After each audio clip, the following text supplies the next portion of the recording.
Attention, le couvre-feu est pour votre sécurité.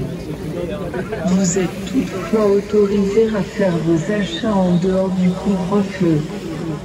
Avec un panier, vous êtes en sécurité. N'écoutez que les médias officiels. Les médias ne mentent jamais. Les ministres ne mentent jamais. Écoutez les virologues. Attention. Nous déclarons que les mesures sont au-dessus de la Constitution. Les mesures sont au-dessus de la Déclaration universelle des droits de l'homme. Depuis longtemps, pour nos enfants qui toussent, ils recherchent des patients de plus de 50 ans ayant le Covid pour tester leurs médicaments. Côté agenda, Emmanuel Macron vient avec Darmanin et Moretti ce mardi 14 septembre à Roubaix. N'hésitez pas à aller dire bonjour et leur dire ce qui ne va pas.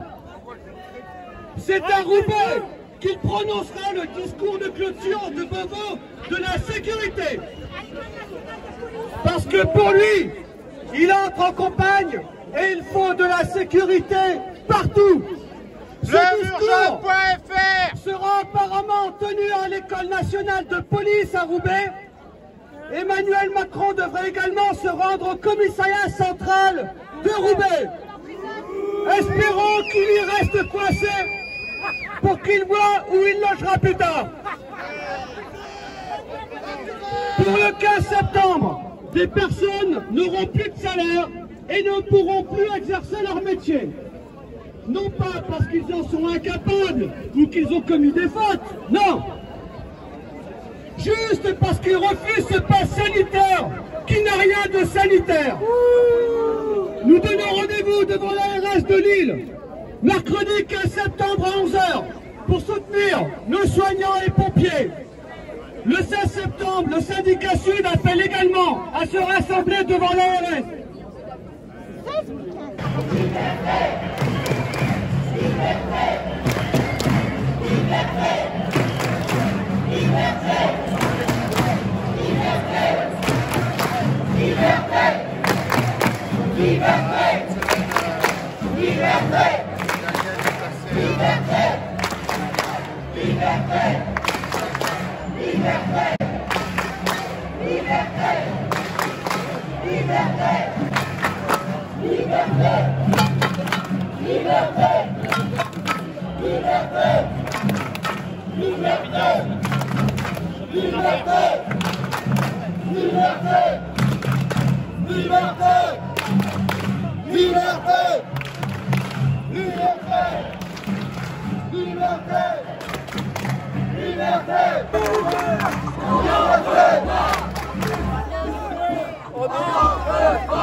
à Lille.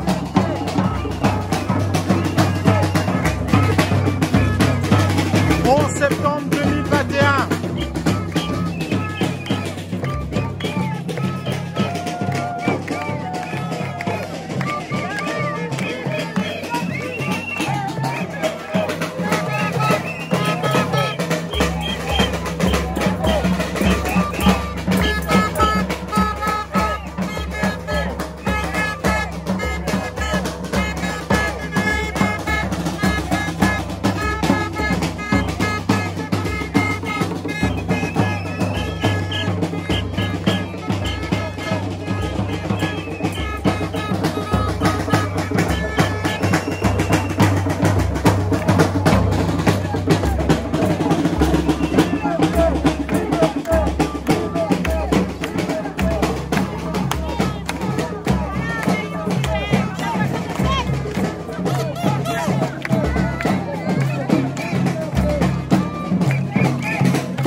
Même si Macron ne veut pas, nous on est là. Pour l'honneur des travailleurs et pour un monde meilleur. Ne veut pas, nous on est là.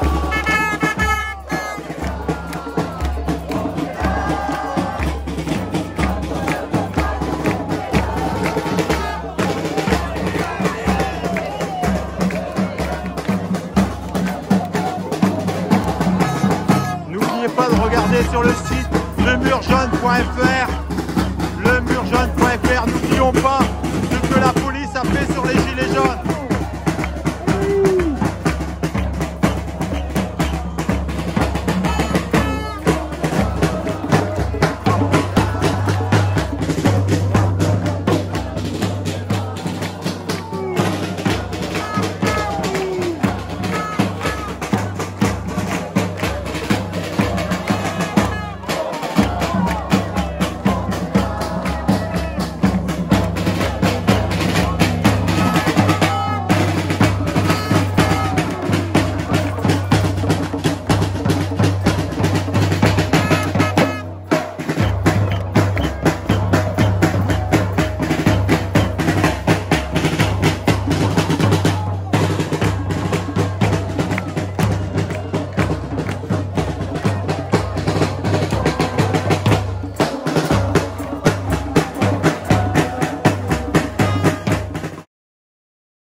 L'État détient le monopole de l'usage légitime de la violence.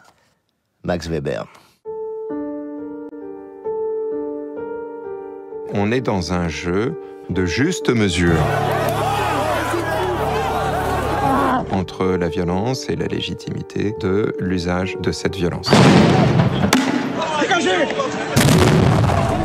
Où sont ces valeurs partagées aujourd'hui quand cette économie n'obéit plus à des principes d'humanité élémentaires? Eh bien, nous ne sommes pas dans le même camp, madame. Ce système de maintien de l'ordre, ce dispositif de maintien de l'ordre sont foncièrement politiques. Qu'est-ce qui se passe quand l'un des protagonistes ne respecte plus son deal? Vous me laissez bosser! Je suis journaliste! Est-ce qu'il a toujours le droit d'exercer cette violence? Cette violence, on la connaît, on est né avec.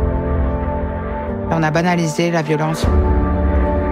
Nous servons la République. Est-ce qu'on vous laisse casser? Est-ce qu'on vous laisse saccager? Mais moi, la question que je me pose, quel ordre protège les forces de l'ordre? Ne parlez pas de répression ou de violence policière, ces mots sont inacceptables dans un état de droit. La question des violences policières, elle acquiert une centralité dans les quartiers populaires qui ont servi de laboratoire. Voilà une classe qui se tient sage. La démocratie, c'est pas le consensus, c'est le dissensus. Nous ne pouvons pas être tous d'accord. Quand je vois ces gens, et on va encore accuser la police sur ce coup-là d'être violente? Qui a la légitimité statutaire de dire « vous êtes violent ». Mais mon Dieu, il y a des jeunes enfants, mais sérieusement! Rien n'est caché. Ce qui se passe est maintenant révélé à la face du monde par des vidéos qui sont amplifiées. Est-ce que c'est normal, ça? Arrêtez! Ce qu'on peut appeler une police républicaine, c'est justement une police qui est au service du peuple et non pas au service de l'État.